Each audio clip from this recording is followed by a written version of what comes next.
Une réduction de la population, prévue de longue date.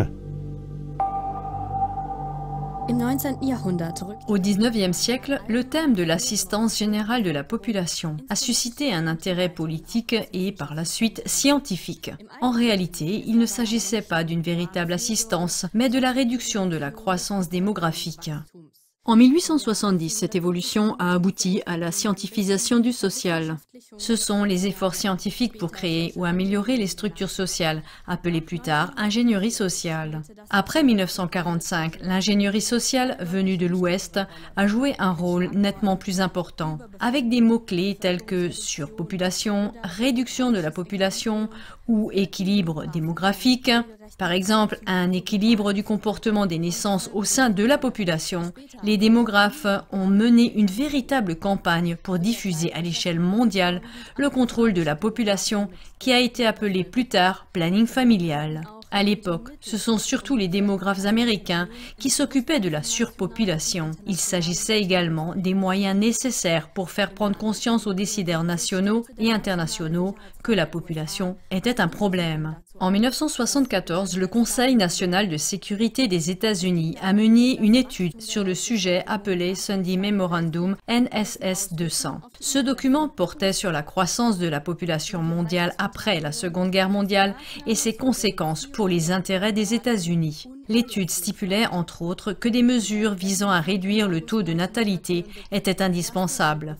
En conséquence, la première conférence mondiale sur la population s'est tenue à Bucarest en août 1974. Cette réunion de l'ONU, qui a duré près de 2 semaines et à laquelle 135 pays ont participé, a été organisée à l'initiative des États-Unis. Quelques mois auparavant, le secrétaire d'État américain Henry Kissinger avait écrit dans un mémorandum secret « Le premier commandement de la politique étrangère américaine est la réduction de la population dans d'autres pays ». Parmi les États qu'il y énumérait, on trouvait notamment le Mexique, le Brésil, le Nigeria, le Pakistan, l'Indonésie et les Philippines. La réunion de Bucarest avait donc pour but d'imposer les intérêts occidentaux et d'obliger autant que possible tous les États à mettre en place des programmes de contrôle de la population. Voici quelques déclarations révélatrices de ceux qui tirent les ficelles et qui mettent déjà activement en œuvre l'agenda de la réduction. Le politologue américain Thomas Ferguson, au Bureau des affaires démographiques et professeur à l'Université du Massachusetts à Boston, a déclaré à propos de la réduction de la population « Derrière tout notre travail, il y a un seul sujet. Nous devons réduire la population. Soit les gouvernements le font à notre manière, par des méthodes gentilles et propres, soit ils l'obtiendront avec le genre de chaos que nous avons au Salvador, en Iran ou à Beyrouth. La population est un problème politique. Dès que la population devient incontrôlable, une action autoritaire s'impose. La manière la plus rapide de réduire la population est par la famine, comme en Afrique, ou par la maladie, comme la peste noire.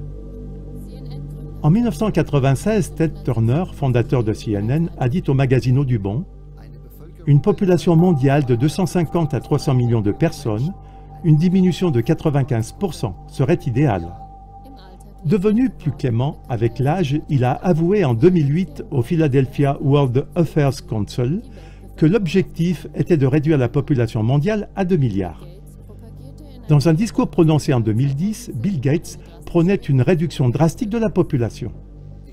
J'estime qu'avec de nouveaux vaccins et de meilleurs soins médicaux, en particulier dans le domaine de la reproduction, la population mondiale qui atteindra bientôt 9 milliards peut être réduite de 10 à 15%.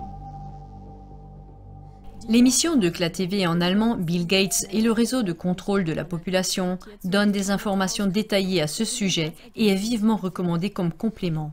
Selon le journal allemand TASS du 26 septembre 2012, la campagne électorale américaine a mis en lumière les convictions de nombreux riches. Ainsi, Mitt Romney, l'homme d'affaires américain et ancien candidat républicain à l'élection présidentielle de 2012, a déclaré publiquement au sujet de la réduction de la population « J'aiderai les 47% d'Américains appauvris ». Mais cette déclaration s'est avérée n'être que de la poudre aux yeux. En effet, en Floride, en présence de partisans très fortunés, il a ensuite fait savoir en secret « 47% de la population américaine sont des parasites ». Ces propos sont lourds de sens et il est certain que seule une petite partie d'entre eux a été rendue publique. En 1980, soit 6 ans seulement après que la conférence mondiale sur la population de Bucarest a identifié la surpopulation comme le principal problème, Ted Turner a fondé en Géorgie la chaîne de télévision américaine CNN. Et la même année, les Georgia Guidestones sont apparus comme par magie dans l'État américain de Géorgie. Des inscriptions en 7 langues ont été gravées dans la pierre de cet immense monument. 10 commandements, peut-être inspirés par association des 10 commandements de Moïse, devaient transmettre un message au monde. Le premier et le 10e commandement disent ceci. Maintenir l'humanité en dessous de 500 millions, en équilibre permanent avec la nature. Et ne soyez pas un cancer sur cette terre. Laissez de la place à la nature. Laissez de la place à la nature. Une exhortation aux maîtres de la croissance démographique à ne pas manquer l'accomplissement de leur mission et également à chaque individu de la population mondiale de ne pas continuer à se multiplier.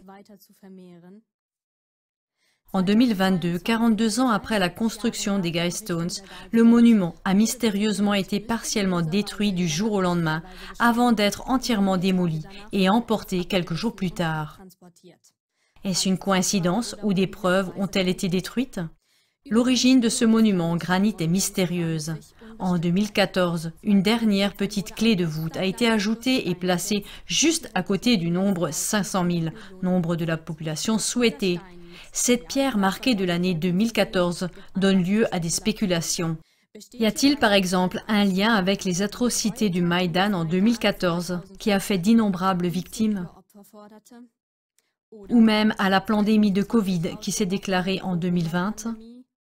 Car l'alarmisme des politiques et des médias a porté ses fruits. Le bienfaiteur Gates a aussitôt annoncé qu'il allait protéger de la pandémie l'humanité entière en la vaccinant. Mais force est de constater que la vaccination ARN messager a été suivie de dégâts sanitaires et de décès incalculables. Pour une compréhension plus approfondie, nous recommandons l'émission CLA TV, les Georgia Guidestones, compte à rebours vers le Great Reset. Le fait est que la réduction de la population est en cours depuis longtemps, et ce, à grande échelle. Elle est menée pas à pas par des manipulations insidieuses. Pour ne citer que quelques exemples, le spectateur peut penser aux guerres déclenchées par les États-Unis au cours des dernières années et décennies, ainsi qu'à la guerre actuelle en Ukraine. Des guerres dans lesquelles des millions de personnes ont dû et doivent encore perdre la vie malgré elles. Ou encore, on pense aux millions de personnes au Yémen, condamnées à mourir de faim à cause de conflits qui durent déjà depuis des années.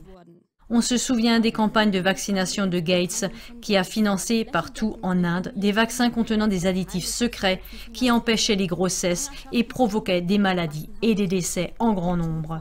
Pour ne pas oublier les nouvelles recommandations de l'OMS à tous les États en matière d'avortement, l'avortement est recommandé jusqu'à peu de temps avant la naissance. En ce qui concerne l'Allemagne, il convient également de mentionner l'orientation prise par la ministre de la Famille, Lisa Paus. Elle demande en effet que l'avortement soit dépénalisé et que chaque médecin soit tenu de le pratiquer. Les politiciens et les médias du monde entier travaillent ensemble à la décimation de l'humanité en jouant sur les mots et en parlant de protection de la santé et de planning familial. Malheureusement, trop peu de personnes prennent encore conscience de ces plans diaboliques ou alors ils les considèrent comme des théories de complot. Le premier commandement de la politique étrangère américaine, la réduction de la population dans d'autres pays, s'accomplira inexorablement si aucune résistance ne se manifeste de la part des peuples qui se réveillent. C'est pourquoi, chers téléspectateurs, la diffusion de cette émission peut déjà vous sauver la vie.